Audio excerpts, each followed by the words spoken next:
So today's Zoom demo is Bed of Roses, which is the quilt that's behind me, called Bed of Roses because of the original range of fabrics that was used. It's actually a layer cake quilt because it just uses 10-inch squares. So it's really easy to adapt to any fabric range or to your fabric stash, of course. The range that we've used is by the same designer called Edita Star, and it was a range called Super Bloom. People wanted to call it Summer Bloom, but it's called Super Bloom. And we've got packs still here in the shop that are pre-cut. Don't have much left on the bolt, it's true to say. But so there are 20 fabrics in here, and you need one fabric. In terms of calculation, you need to think about 1 square per block. The quilt behind me is 20 blocks. It's 4 by 5. So if you want a bigger quilt, you'll need more squares. So I also wanted to just, as a bit of thought, think you outside of what you're looking at there and the Bed of Roses range, is to think that it would be very modern and stunning in something like this, maybe with grey as a border or a fillet. We've got batiks.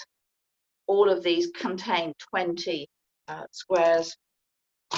You could think about anything that goes together as a family. So if you've got picked up bundles of fabric like this, these are the Liberty, they'll cut into 10-inch squares. They don't actually have to be 10-inch, and I'll come back to that. If your fat quarter only gives you 9-inch, that would be fine too. And then think about oak shot fat 8s, because they're 10 inches wide by the width of the fabric. So again, if you've got those on your shelf and in your stash, you can cut those up. It's only half the cutting are done for you, but will have the right size.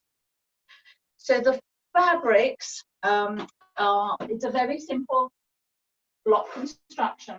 You've got a square in the middle, 4 rectangles, and 4 corner squares. That's a really, really simple block. The Edita Star lady makes actually quite a meal of the cutting. I'm going to show you how to do it really quickly and easily.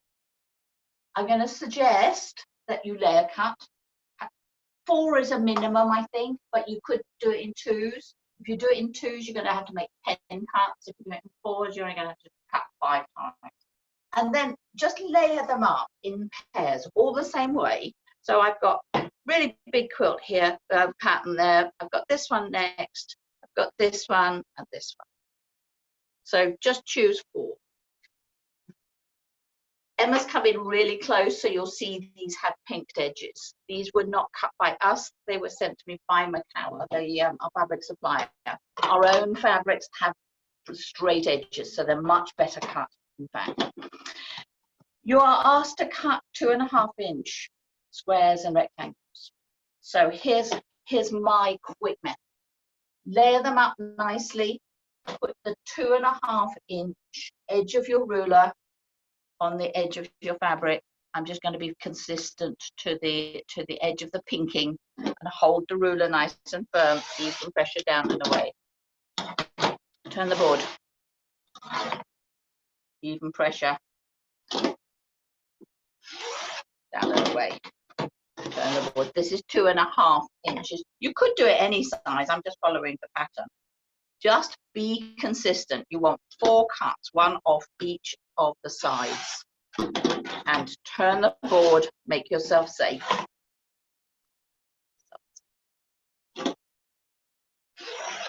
Okay, so now we're going to shuffle them. Don't think about it too much. You put them, you light all those fabrics in a pile. You're going to like them made together. I'm going to put that one in the bottom, that one on the bottom, and I put that one on the bottom. So what I've done is I'm going to make the big squares and the little squares the same as each other. To line them up, I just need to shuffle them. So there we go. So every plate now is a block. If you get to one that you actually don't like, just take it off. because if we went, I think that one's too similar. We could go down to that one, but it's just further on. So you're going to sew them together. We haven't talked about seam allowance. Even seam allowance down and across, the block will shrink, and they will shrink systematically. If you're fortunate enough to have more than one sewing machine, do not switch sewing machines. Make them all on the same machine. So you're going to have these two onto here, these two onto here, these two onto here, and then the 3 rows together. Easy peasy. I'm just going to show you what the second layer looks like, just so, what she says, take too many off there. So the little squares are the same as the big squares, and you've got the rectangles the same as each. The easiest way to shuffle, just make them all. You're going to have 20, they're going to vary, and you're going to love it. So then you just lay them out 4 by 5 and sew them together. Easy peasy.